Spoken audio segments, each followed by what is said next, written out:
Dance tells is far to the north. There's a tavern there, named the Cinnamon of Cruelty.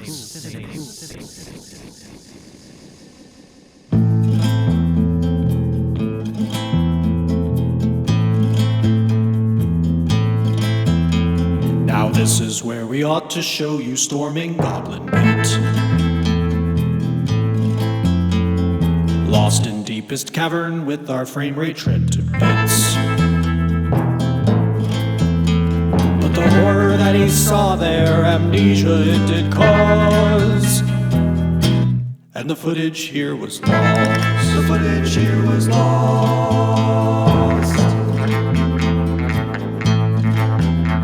He caught a glimmer in the darkness lying just outside. Out there in the hallway he could see it with his eyes. A whip all made of copper and he strapped it to his side. But we can't relive that time. Then he saw a goblin there who asked him for his name.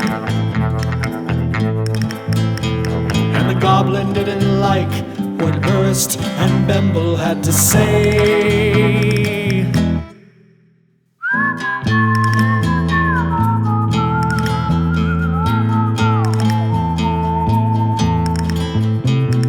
Then the goblin smote him with a slice into his arm. Urist lost all feeling and his grasping hand was gone. He pulled that copper whip and cracked him in the skull, but we'll never see him fall.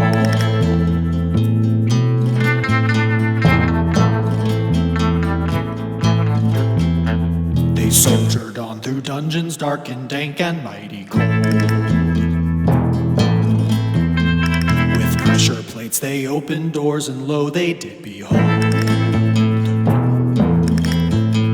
A girl they found in prison and she asked them for a ride. And that brings us to this time. The footage here was lost. The footage here was lost.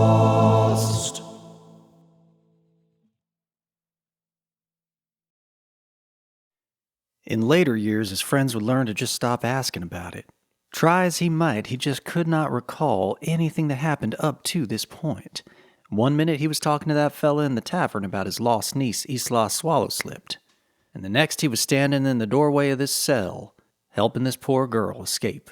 He became aware that he had lost the use of his right hand on account of some terrible injury. Furthermore, he had gained possession of a copper whip, which would prove to be as fearsome a weapon as his crossbow ever was. And curiously, he had somehow picked up a cat as a companion. He had no explanation for this. There was nothing to do now but start moving up and somehow escape this goblin pit.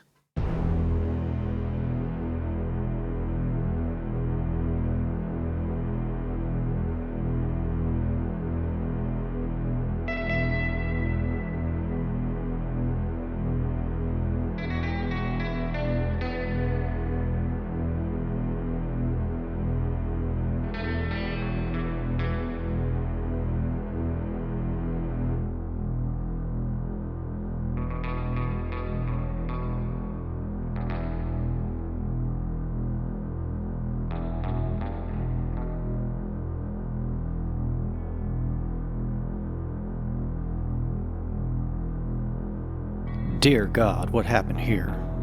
There's a dead body. Let's keep moving.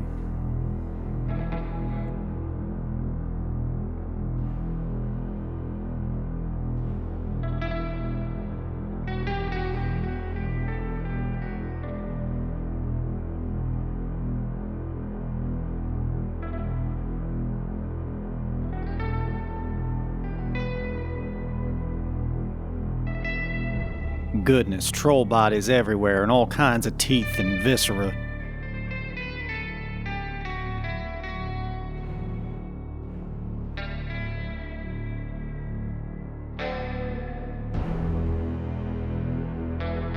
Now something struck him a bit strange about this hallway here. His hand moved to the copper whip at his side.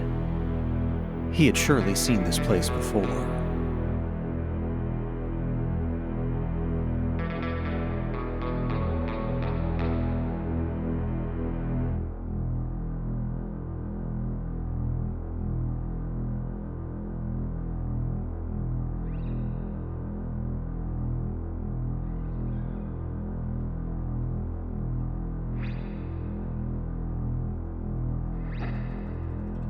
Good God, there's a lot of trolls in here. Our little band had to crawl their way across the floor through the legs of these trolls walking side by side.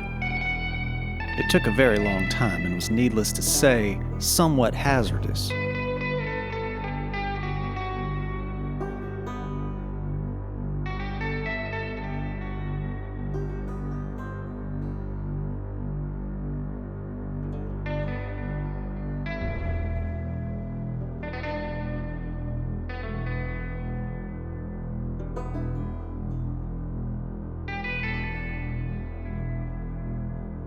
And at last, one final stairway leading upwards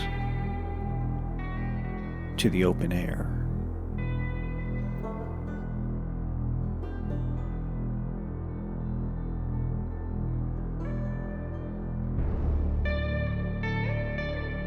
The cat seemed to want to stay behind, so they bid him a fond farewell.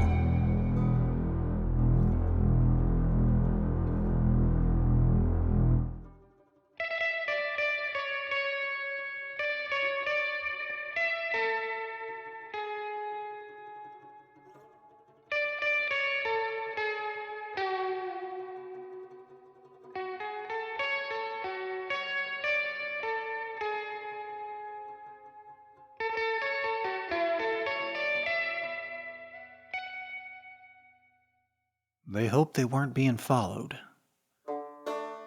Seemed to be all clear. They slowed down a bit. It's good to breathe in the fresh air and walk an open plain again. Urist sure hoped he never saw another goblin pit in all the rest of his days. It's time to head on out, find a place to camp for the night. Now at this point, he really did not know for sure if this was indeed Isla Swallowslip that was accompanying him. He couldn't really get a straight answer out of the girl so far. Poor thing was just so scared she needed to get out of there, and that was understandable. Well, he figured even if it wasn't who he was looking for in the first place, he rescued somebody, and that's something.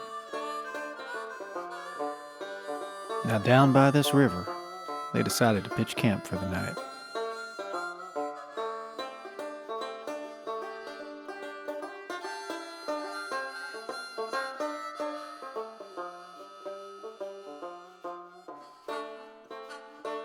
Well, they had themselves a meal and slept as sound as they could that night.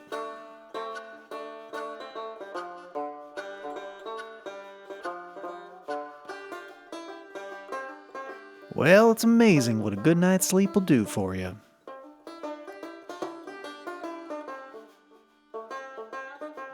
And when he greeted that girl in the morning, well, for the first time, she gave him her name. And wouldn't you know it, it was Isla Swallowslip after all. Well, Urist was overjoyed, and he was eager to get her back to Gorge Creature, so they hit the road as soon as they could.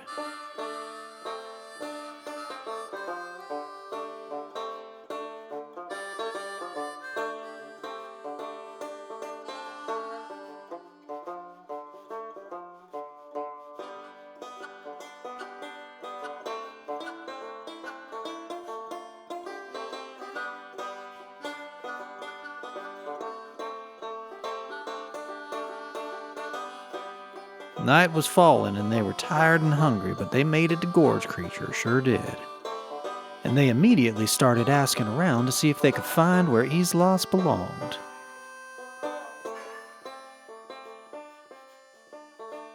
It seems like folks knew all about the disappearance of Islas, but perhaps they'd forgotten what she looked like, 'cause none seemed to know where she was, even though she was standing right there. As they continued to search the town, they came upon a well, thought they might stop for a drink. Found a child playing here, one who seemed to consider Urist a legend. He found out why when he learned that he had reunited Islas with her sibling. Now that just warmed his heart right there. And in asking about their family, he learned that their grandfather was, in fact, Baron. That might have explained the reason for the abduction in the first place. And Urist felt truly joyful for the first time since the destruction of Craftseed, and he swelled with pride knowing that through the efforts of Urist Quickbolt, this family had been reunited. And as Urist was walking away, he turned back one last time and saw Islas back where she belonged, playing make-believe with her sibling. He got to thinking about all he'd been through so far and questioning how he ended up in those dark goblin pits. Sure glad about the way things worked out. Never minding the loss of the use of his arm. And he began to believe that perhaps it was morality itself that had led him down his current path. Yes, Urist considered himself to have a strong moral compass to let him cut right through the fear. And so, Urist composed the Morality and Hatchets. And he performed it for the very first time in the presence of these kind swordsmen who let him stay for the night, rest his weary feet, and start the next day anew. Morality is a hatchet that cuts through the branches of doubt and insecurity. You just keep on chopping, no evil will be stopping you now. Sing it out loud. Morality is a hatchet that cuts through the branches of doubt and insecurity. You just keep chopping, no evil will be stopping you now. So sing it out loud. Just sing it out loud.